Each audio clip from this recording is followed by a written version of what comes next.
Continuamos ahora el programa. Nos acompaña el doctor Alberto Borea, constitucionalista y presidente de la Unidad Democrática de Centro. Bienvenido, doctor Borea, como siempre. Gracias por acompañarnos. Qué gusto estar contigo, Mávila, encantado. En primer lugar, quería aprovechar su presencia antes de entrar al tema que tiene que ver con el proceso electoral y la situación compleja que se está presentando hoy. Si usted tuviese una opinión sobre este asunto de Keiko Fujimori, ¿acá ha habido una infracción o no? Mira, yo no creo que el tema en este momento sea la discusión respecto al tema legal de la señora Fujimori. Todo el país sabe efectivamente que no se trata de simpatías o antipatías. Yo no soy precisamente un fan Por eso. de la señora Fujimori, pero de ahí a saltar a pedir, digamos, la detención bajo el argumento de que está coordinando con el señor Torres, a quien efectivamente lo viene viendo seguramente hace meses en este momento en que estamos en un momento de definición electoral, verdaderamente me parece un poco desproporcionado, un poco irracional desde el punto de vista del derecho, ¿no es verdad? O sea, digamos, en estas circunstancias tiene que haber no solamente proporcionalidad en los temas, sino además razonabilidad en el pedido. Y en este instante estamos discutiendo cosas que le atañen a ella también, como le atañen al señor Castillo, digamos, de una mayor envergadura, de una especial envergadura. De acuerdo, vamos ahora al tema por el cual lo invitamos, que tiene que ver con el análisis de lo que está ocurriendo en esto que se ha denominado una extraordinaria por la cantidad de impugnaciones presentadas luego de la elección. Bueno, yo creo, Mávila, que evidentemente tiene que contarse hasta el último voto tanto de uno como de la otra. O sea, la elección no termina, digamos, en este instante no se cercena, como un partido de fútbol no acaba en el minuto 94 y medio, cuando falta medio minuto y pueden meterse no uno sino dos goles y cambiar el resultado del partido. O eventualmente puede terminar siendo un partido que iba 1-0 en 3-0. O sea, esa no es una manera de culminar un proceso electoral. En consecuencia, si han habido irregularidades que se llaman fraudes individuales, no se pueden llamar fraudes colectivos eventualmente de repente, pero si son fraudes individuales a favor de uno o a favor de otro, igual el adversario tiene derecho a pedir que se revise esa circunstancia y que efectivamente los votos que se han emitido válidamente a favor de uno se cuenten y los votos que se han, digamos, contado, no obstante no haberse emitido válidamente a favor de otro, se descuenten. Eso forma parte de un proceso electoral normal y aun cuando este es un proceso un poco extraño en razón de que los últimos... ¿Por qué extraño? Bueno, es un poco extraño porque, digamos, vamos a decir de alguna manera, dos personas que tienen aproximadamente 12% cada una o entre los dos 24%, terminan definiendo de una manera prácticamente desde los extremos lo que eventualmente se quiere hacer en el Perú. Y entonces aquí se llega a hipérboles que no son propias. Los dos tienen que tener en cuenta que ellos están con una votación absolutamente prestada y eso se ha dicho. Y por lo mismo, la votación que tienen, la votación de sus fanáticos, vamos a decir de sus entusiastas, no alcanza para provocar ni una inmutabilidad del sistema por un lado, ni tampoco una suerte, no es verdad, de trastocamiento total del mismo, sino que hay que encontrarse en el medio y hay que empezar a bajar las tensiones porque es natural que en los procesos electorales, Mávila, los contendores discutan y eventualmente traten de distanciarse uno del otro. Pero cuando empieza a terminar el proceso electoral, lo que hay que hacer es amistarse nuevamente y hacer un periodo de paz, entendiendo además que no ha habido una posición que haya triunfado, digamos, eventualmente en este punto. Es decir, aquí se dice, hay un sector del Perú, que es la Sierra del Perú, que es muy respetable, que es muy querida, que tenemos que tener sus costumbres, que hay que tenerla en cuenta, pero también hay otro sector que ha votado en otra dirección y que es tan respetable como la otra mitad. En consecuencia, tú no puedes pretender decir ganamos por un voto, ganamos por 50 votos y ahora arrasamos. Y es por eso que hay que empezar a pensar... ¿Ha percibido eso? ¿Y cómo juzgaría usted el comportamiento de ambos candidatos?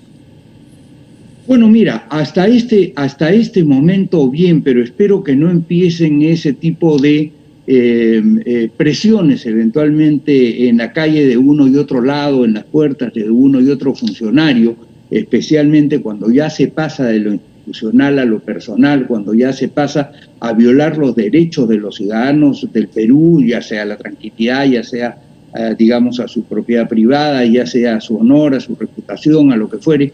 Yo creo que ahí eventualmente uno puede discrepar duramente, puede discrepar acremente, pero lo que no puede hacer es, digamos, asumir este tipo de actitudes que eventualmente no llevan precisamente a que el árbitro pueda decidir libremente, porque fíjate tú, imagínate que se empiezan a meter a la cancha de fútbol, y hablo en parábolas de fútbol para que todo el mundo efectivamente entienda, ¿no es verdad? Yo sé que tú lo comprendes de más lo que te estoy diciendo, digamos, desde el punto de vista académico, pero hagamos un ejercicio para que todo el mundo efectivamente, que no está familiarizado con los términos de derecho de política, sí lo entiende. Entonces, faltan medio minuto y se meten a la cancha a amenazar al árbitro.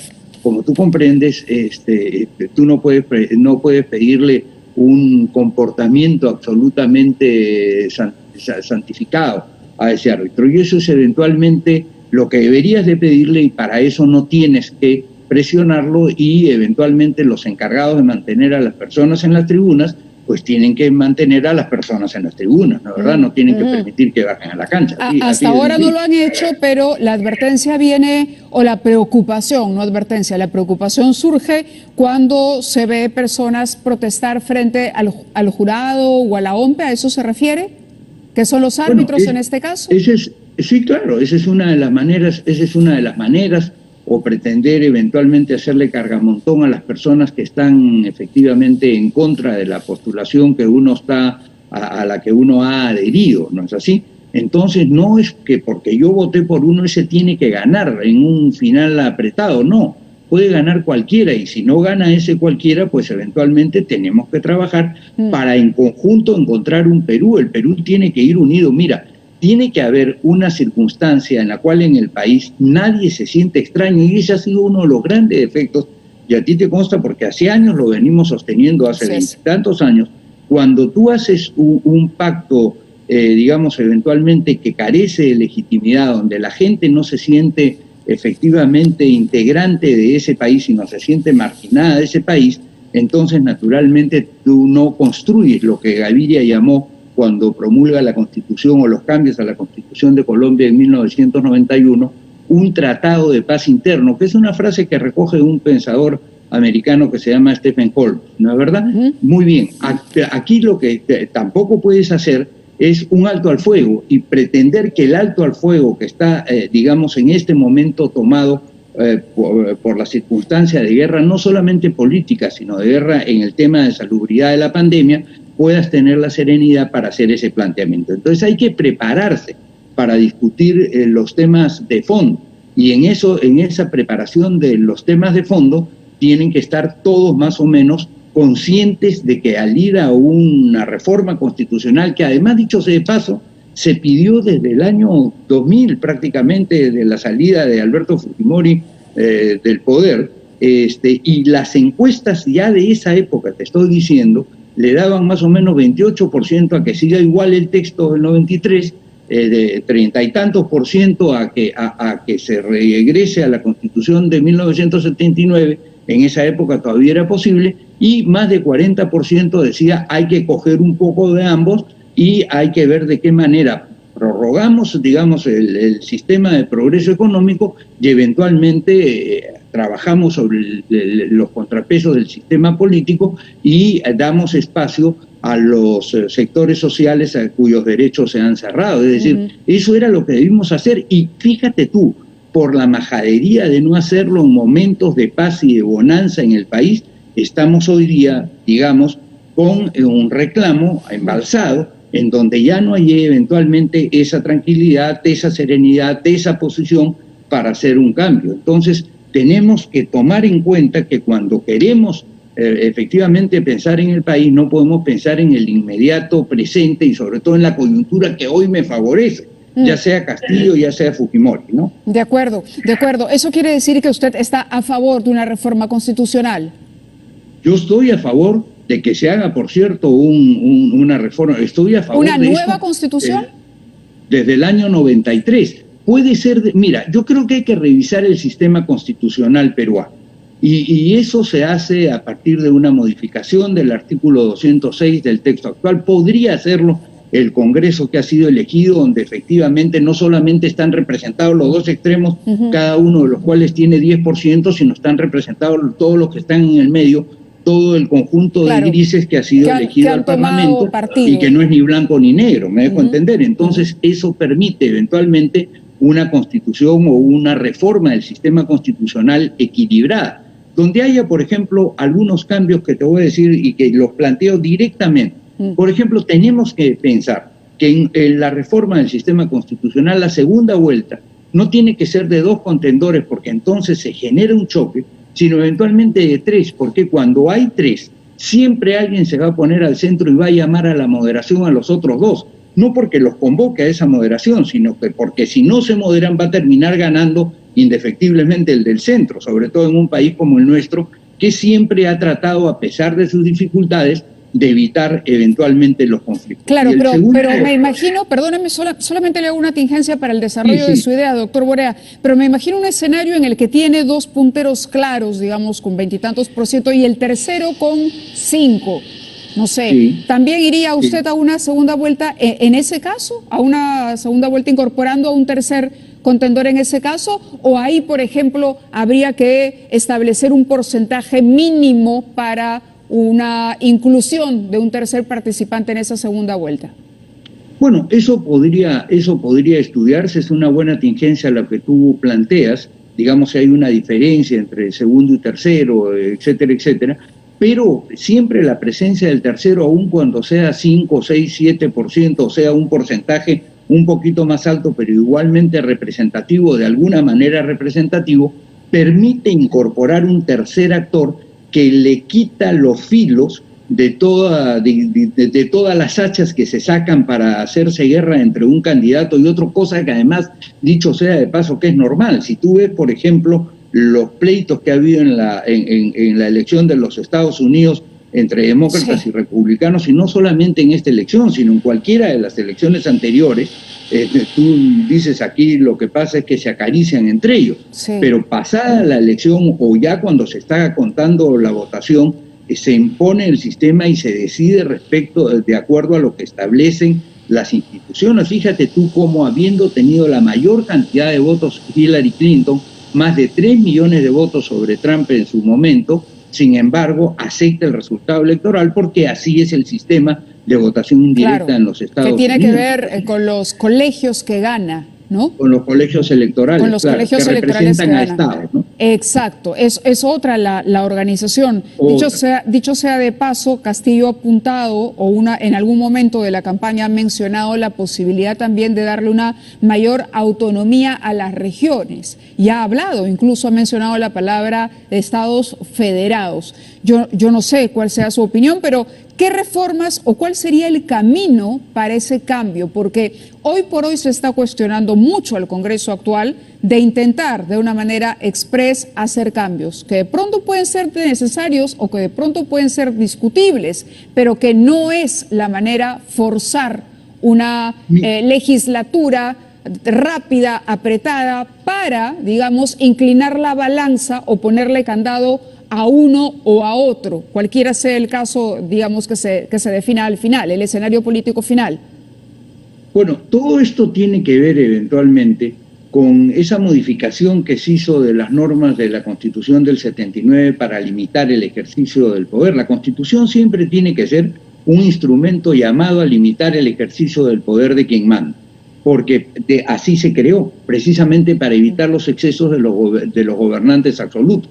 Pero lo que ha ido pasando en los últimos años, y especialmente en este texto del 93, ha sido darle más fuerza, pero más fuerza incluso que lo que se da en el texto del 93, se da, por ejemplo, en las constituciones protocomunistas, como en el caso de Venezuela, ¿no es verdad?, en donde efectivamente el gobernante prácticamente hace lo que le da la gana, y lo que existe ahí es sencillamente nombres de instituciones que eventualmente no funcionan. Entonces, para eso tú tienes que darle contenido y pluralidad a las constituciones. Mira, te pongo otro caso, y un caso que me parece central en este momento, sobre todo de crispamiento en el Perú y eventualmente de mutuas desconfianzas generadas a lo largo de este momento, ¿no? Y es que, de acuerdo a lo que establecía el artículo 281 de la Constitución de 1979, y me parecía muy sabio, los ascensos que se confieren en caso de vacancia de conformidad con la ley para las Fuerzas Armadas tienen que ser ratificados en el Senado para generales, almirantes y los generales y grados equivalentes de las fuerzas policiales. ¿Por qué? Porque cuando tú se lo das eso solamente al presidente, claro, y además fuera de un procedimiento en el cual tiene que estar incorporadas las buenas capacidades que cada oficial tiene para llegar a los primeros lugares y poder eventualmente ascender, tú lo que terminas haciendo es una guardia pretoriana del presidente, y a partir de ahí prácticamente distorsionas todo lo que es uno de los factores de poder más importantes, al decir de Prelot, de cualquier organización constitucional, que es precisamente la utilización de la Fuerza Armada. Claro, evidentemente viene... La forma, claro. Perdóname que con esto termino. Sí. La forma tan absolutamente abusiva con que se ha utilizado las Fuerzas Armadas en Venezuela, en donde prácticamente se desconoce todo lo que es oposición y se pasa al retiro y se deshace a cualquiera que piense institucionalmente. Entonces claro, eso no puede pasar. No, de ninguna manera. Y además, eso claro, no yo lo que le comentaba, en Venezuela es muy interesante el fenómeno, cuando uno analiza el fenómeno de las Fuerzas Armadas, porque es más, hay ciudadanos extranjeros que han sido incorporados, ¿no?, de países aliados a Venezuela, que han sido incorporados con grados por encima de la línea de mérito dentro de la fuerza. O sea, la verdad es que se ha destrozado la jerarquía de las Fuerzas Armadas. Y le decía yo que lo que venía a mi memoria cuando usted se refería a este punto es a ese famoso dicho de Antauro Humala, cuando dijo: yo soy la garantía para que se eliminen no sé cuántas promociones y yo pueda, con mi promoción, ofrecerle un respaldo al presidente Castillo, que en ese caso era su elección. Dicho sea de paso, el tema de la cuestión de confianza o de la Asamblea Constituyente. La Constitución hoy no permite una Asamblea Constituyente. ¿Hay un camino democrático para poder sacarla adelante? ¿Eso es posible? Sí, la reforma del artículo 206 del texto del 93, si le queremos dar validez de Constitución y hacerlo con calma. Y eso además permite que haya un proceso deliberativo y de razonamiento. Permite que haya un espacio en el cual se discuta abiertamente en el país, por ejemplo, los beneficios de un sistema económico, la importancia del rol de la economía privada en promover el desarrollo y a la vez la importancia y la necesidad de la participación del Estado en determinados sectores o en determinados momentos a partir de los principios de la subsidiariedad y de la supletoriedad, que son necesarísimos para que eventualmente haya sectores de la población que no queden desatendidos. Y te digo, por ejemplo, otra reforma que a mi criterio podría hacerse y que debería de hacerse, que así como antes el presidente tenía que dar cuenta de cómo iba la lucha contra el analfabetismo, dada la situación en la que hemos llegado, claro, tendría que darse hoy día cuenta cuáles son los avances que para los sectores rurales, no solamente para el campo, sino para los pueblos que están en medio del campo, eventualmente las provincias, Angaray, Lircay, en fin, Paucartambo, lo que fuere, digamos, se está dando en materia de salud, en materia de servicios públicos, en materia de educación. Y entonces tú obligas al presidente a que efectivamente haga realidad los derechos sociales que son fundamentales, y los derechos sociales son esos servicios básicos que le garantizan a la ciudadanía y que le garantizan a las personas en general que van a tener ese mínimo indispensable para poder de ahí seguirse desarrollando como seres humanos, que ese es un tema esencial para mantener la unidad y para entendernos todos como parte del mismo colectivo que se llama Perú. Mira, Ernest Renan, que era un gran pensador francés, decía: lo que hacemos los miembros de una nación cuando nos despertamos es un plebiscito diario, en donde nos preguntamos, ¿queremos seguir siendo, en el caso de los franceses, En el caso de nosotros tenemos que preguntarnos, ¿queremos seguir siendo peruanos? Y nosotros, para poder contestar con entusiasmo, tenemos que entender que en esta realidad, que en este país, todos tenemos una posibilidad, y ese es el gran reto que tenemos. Y para eso hay que prepararse, para eso hay que liberar, para eso hay que conversar. Para eso los medios también tienen que tomar un rol distinto, un rol en donde se permita que los actores políticos discutan y debatan libremente en los medios de comunicación social y no solamente por invitaciones de los canales, Mávila, porque de esa manera quien ha votado por un candidato puede saber cuál es el destino que se le está dando a su voto, digamos, por parte de ese que ya ha sido elegido. De acuerdo, doctor Borea. Otro de los cambios. Nos ganó el tiempo, le agradezco que haya estado con nosotros esta noche en el programa. Muy amable por atendernos. Muchas gracias a ti. Gracias, buenas noches. Y buenas noches a ustedes también. Regresamos mañana a las 9 en punto.